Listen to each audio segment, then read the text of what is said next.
Bonjour les enfants, bon sabbat. Quel bonheur d'être avec vous aujourd'hui. Et surtout quel beau jour béni, le sabbat. C'est une journée magnifique pour se souvenir à quel point notre Père Céleste nous aime et prend soin de nous. Êtes-vous prêts pour une histoire extraordinaire qui s'est passée il y a très longtemps, mais qui nous parle encore aujourd'hui? Nous allons voyager jusque dans les profondeurs de la mer. Nous allons découvrir l'histoire d'un homme nommé Jonas. Mais avant de commencer, rappelons-nous que tout ce que nous allons raconter se trouve dans la Bible, la parole de Dieu, qui est comme une lumière pour nos petits pieds et un trésor pour notre cœur. Tout à fait. La Bible est le livre le plus merveilleux. Parce que elle nous montre le chemin. Pour être heureux, pour connaître Jésus, notre meilleur ami.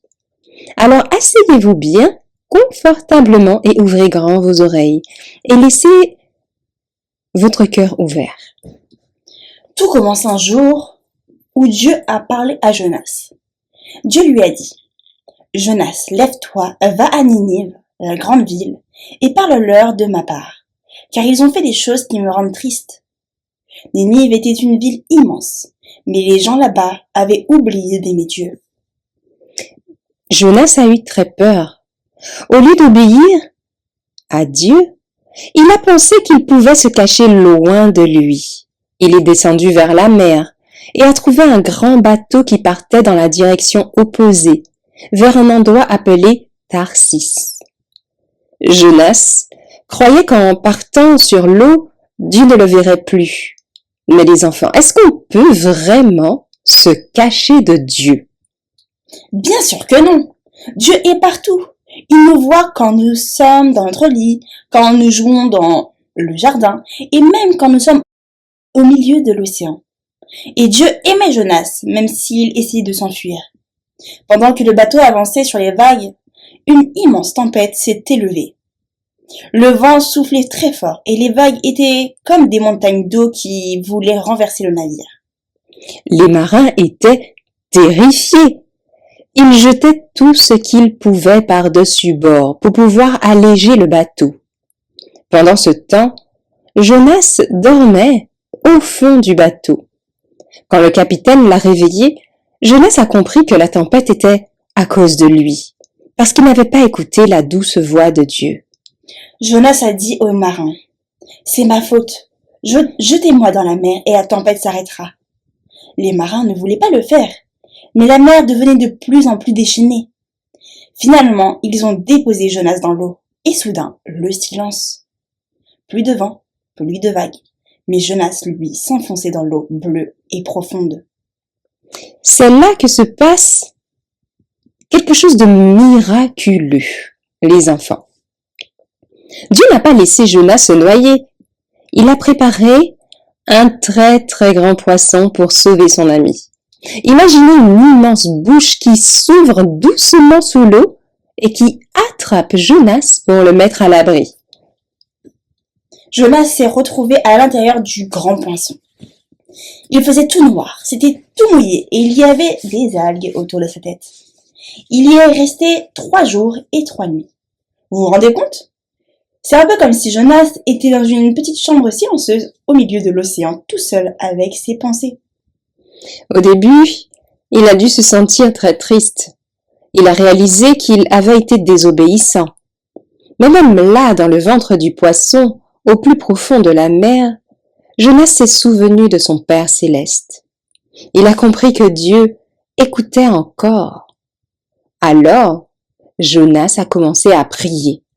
Sa prière n'était pas juste une récitation de mots. C'était son cœur qui parlait à Dieu.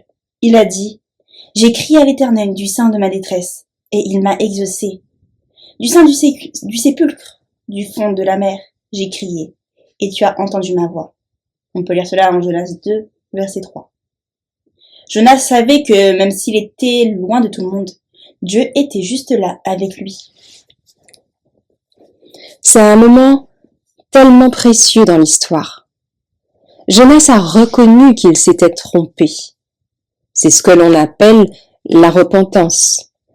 Et c'est lorsque l'on dit à Dieu je te demande pardon, je suis désolée, et qu'on décide de revenir vers son amour, comme une petite fleur qui se tourne vers le soleil. Exactement. Et Jonas a eu la foi.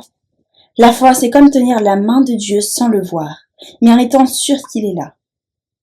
Jonas a dit à Dieu qu'il le remerciait, qu'il le remercierait, et qu'il ferait tout ce qu'il lui avait demandé.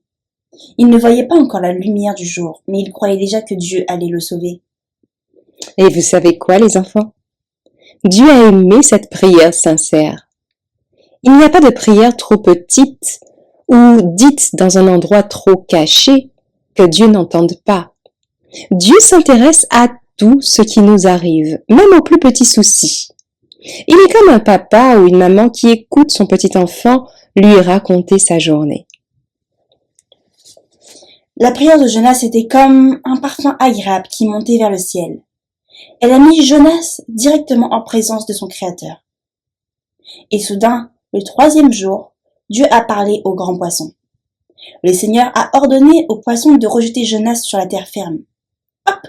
Jonas était de retour sur la plage sain et sauf, prêt à faire la mission de Dieu avec joie. Quelle aventure! Vous voyez les enfants, la prière ce n'est pas seulement quelque chose que l'on fait avant de manger, de dormir ou par habitude. C'est une communion vivante avec Dieu. C'est lui parler comme à un ami sur qui on compte vraiment. Oui, et cette prière, quand elle est faite avec confiance, elle nous donne une puissance invincible. Cela veut dire que même si nous sommes tristes ou si nous avons peur dans le noir, nous pouvons parler à Jésus et il nous donne sa paix et son bonheur. La prière est la source de notre force et de notre sagesse. Comme Jonas, nous pouvons toujours revenir vers Jésus. Il nous attend les bras grands ouverts.